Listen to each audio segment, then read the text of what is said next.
예비 한국어 선생님들 안녕하세요. 오늘 한국어 교육 능력 검정시험 대비 7일차 시간입니다. 항상 시험에 꼭 나오는 출제 단골 문법인 사동 표현과 피동 표현에 대해서 알아보도록 하겠습니다. 그럼 강의 시작하겠습니다. 사동 표현과 피동 표현은 그 의미상으로 행동을 시키는지 행동을 당하는지에 따라 차이가 있는 문법 범주입니다. 사동 표현은 반대의 개념으로 주동이라는 용어와 함께 짝을 이루고 피동 표현은 능동이라는 개념과 같이 짝을 이룹니다. 사동 표현과 피동 표현은 만드는 방식이 구성 방식이 유사합니다. 먼저 짧은 형태, 접미사로 이루어진 단형, 사동, 피동이 있고 그리고 조금은 길게 개하다 또는 개되다와 결합이 되어서 만들어지는 통사적인 사동, 피동인 장형의 구성이 있습니다. 단형의 파생적 사동은 이히리기 우구추와 결합이 되고 그리고 장형의 모습은 보조동사 개하다와 결합이 되어 사동을 만들어내게 됩니다. 단형의 피동은 피동 전미사 이히리기와 결합하여 보이다, 잡히다와 같은 피동사를 만들고 장형 피동 표현은 아어지다 또는 개되다와 결합하여 긴 통사적인 장형의 피동을 만들어내게 됩니다. 지어지다, 하게 되다 이런 구성을 만들죠. 그렇다면 단형과 장형의 의미는 차이가 없을까요? 옷을 입혔다, 옷을 입게 했다. 분명히 사동 표현인데 이 둘은 차이가 없을까요? 잘 들여다보시면 차이점을 느끼실 수 있습니다. 파생적인 사동, 짧은 형태의 단형은 직접, 간접의 의미를 모두 가지고 있어서 두 가지 의미를 갖고 있는 문장으로 해석될 수 있습니다. 예를 들면 어머니가 아이에게 옷을 입혔다 라고 한다면 입혔다라는 이 단형의 사동사를 가지고 이해를 할 때 직접적으로 엄마가 아이에게 옷을 입히는 이런 행위가 들어갈 수도 있고 또는 입으라고 엄마가 말로 이야기하고 그 말을 듣고 아이가 옷을 입는 간접적인 사동이 이루어질 수 있습니다. 그래서 단형은 직접과 간접의 의미를 두 가지 갖게 됩니다. 통사적인 사동, 장형에는 이런 두 가지의 의미가 존재하지 않습니다. 어머니가 아이에게 옷을 입게 했다라는 문장을 보면 이것은 엄마가 직접 입히는 행위는 보이지 않고 엄마는 명령을 내리고 하라고 입으라고 얘기를 했고 옷은 아이가 스스로 입었을 것이다 라는 그런 개념만 의미만 전달이 됩니다. 자, 두 번째로 주동문의 주어, 사동문의 그 반대의 개념이죠. 그 주동문의 주어, 다른 말로는 피사동주라고 하는데요. 그 사동주의 성분이 바뀌는 이런 공식을 볼 수 있겠습니다. 성분이 바뀌는 경우, 성분은 주어, 목적어, 부사어, 관형어 이런 말들을 성분이라고 하죠. 문장에서 기능하는 것에 따라 이름을 붙였습니다. 자, 여기에서 부사어로 변신하는 게 있고 목적어로 변신하는 두 가지 예를 볼 수 있습니다. 부사어로 변신하는 경우는 서술어가 뒤에 타동사, 목적어를 가진 타동사일 때는 피사동주가 사동문에서 애계를 갖고 있는 부사어로 바뀝니다. 예를 들면 환자가 죽을 먹었다 라는 주동문이 있다면 이것을 사동문으로 바꿨을 때 환자에게 죽을 먹였다처럼 주어인 환자가 사동문에서는 바로 부사어가 되죠. 그리고 아이가 옷을 입었다 라는 주동문을 사동문으로 만들면 아이에게 옷을 입혔다 라고 했을 때 피사동주의 그 주어 아이가 사동문에서는 아이에게 라는 부사어로 바뀌게 됩니다. 또 하나는 목적어로 성분이 바뀌는 경우인데요.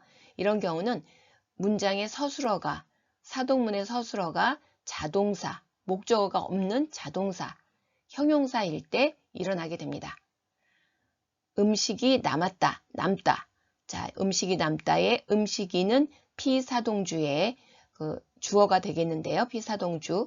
그리고 음식을 남겼다처럼 사동문으로 바뀌었을 때는 음식이 음식을 하는 목적으로 바뀝니다. 여기에 남다, 앉다, 눕다 이런 것으로 남기다, 앉히다, 눕히다 이렇게 사동문을 만들게 되면 똑같이 목적어로 바뀌는 것을 볼 수 있습니다. 형용사 넓다를 예를 들면 주동문에서는 방이 넓다처럼 여기 주어가 방이죠. 그런데 사동문에서는 넓혔다라는 사동사가 만들어지면 앞에 오는 방이는 방을이라고 목적어로 변신을 하게 됩니다. 그래서 문장 구성상의 성분 변화가 일어난다는 것이 사동문의 큰 특징이라고 할 수 있겠습니다. 자, 세 번째 우리가 주의해서 살펴봐야 될 것은 사동의 반대 개념으로 주동, 피동의 반대 개념으로 능동이라는 말씀을 드렸는데요. 그렇다면 이 둘 간에 대응되는 짝이 항상 있을까요? 과학적으로는 있어야 될 것 같지만 이 언어상으로는 그런 표현이 짝이 없는 경우들도 존재합니다. 예를 들면 주동문과 사동문의 예를 들면 주동문과 사동문의 대응문이 있는 경우 아이가 앉았다, 엄마가 아이를 앉혔다. 자, 이렇게 해서 짝을 이루고 있습니다. 주동문장과 사동문장. 그러나 눈이 왔다는 사동문을 만들 수가 없습니다. 누군가 눈이 오게 했다라는 그런 문장이 금방 상정되지 않고 소식을 알았다 같은 경우에 소식을 알렸다 이런 경우는 아는 것과 알게 만드는 것과는 또 의미가 달라지게 됩니다. 그래서 대응문이 항상 존재하는 것은 아닙니다. 또 하나 능동문과 피동문의 짝을 보면 능동과 피동이 서로 환원이 되는 그런 대응문이 존재하는 경우가 있습니다. 문을 열었다. 그러면 문이 열렸다로 바뀔 수 있고 그 일을 숨겼다. 그런데 이것을 능동문으로 만들면 그 일이 숨다 라는 표현은 만들어지지 않습니다. 또한 밥을 먹었다 같은 경우에 이것을 피동문으로 만들게 될 경우에는 밥이 먹혔다 이런 건 쓰지 못하죠. 그리고 나는 물을 마셨다인데 나는 물을 마시게 했다. 내가 스스로 내 힘으로 물을 마셨는데 물 마심을 당했다. 라는 문장은 만들 수가 없습니다. 그래서 주동, 사동, 능동, 피동은 대응되는 경우도 있지만 항상 대응되지는 않는다. 이 특수성을 갖고 있습니다. 자, 그러면 기존의 사동문과 관련된 기출문제 풀어보도록 하겠습니다. 자, 풀어보시기 바랍니다. 시간 드리겠습니다. 사동문에 관한 설명으로 옳지 않은 것을 고르시기 바랍니다.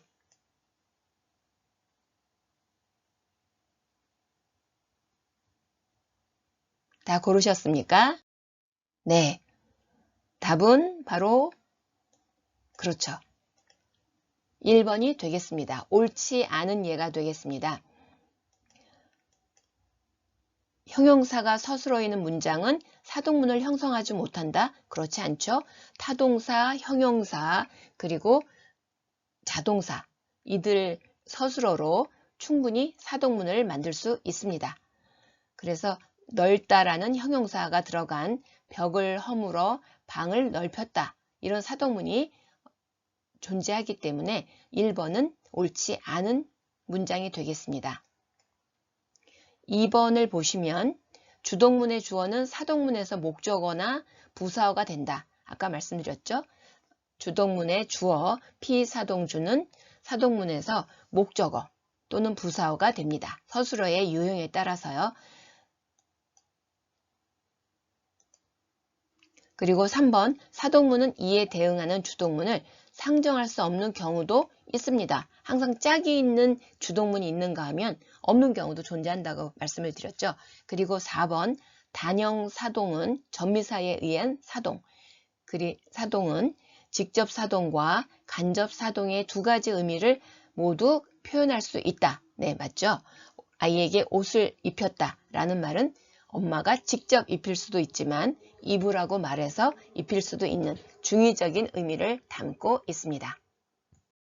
지금까지 7일차 사동, 피동 내용을 다뤄보았습니다. 매 회차 한 문항씩은 꼭 나오는 고빈도 영역입니다. 이 부분은 꼭 잊지 마시고 머릿속에 담아두시기 바랍니다. 오늘의 강의 내용을 요약하면 의미의 중의성, 단형 사동이 가지고 있는 의미의 중의성, 그리고 주동, 사동, 능동, 피동의 그 대응짝이 부재할 수 있다는 것, 이 부분을 유념해 두시기 바랍니다. 그렇다면 오늘 수업을 듣고 여러분이 블로그 요약본을 다시 정독해 보시기 바랍니다. 그리고 피사동의 구성 방법, 유형 또는 능동과 사동의 대응짝, 이 부분을 찾아보는 연습을 해보시기 바랍니다. 여러분의 꿈을 응원합니다. 감사합니다.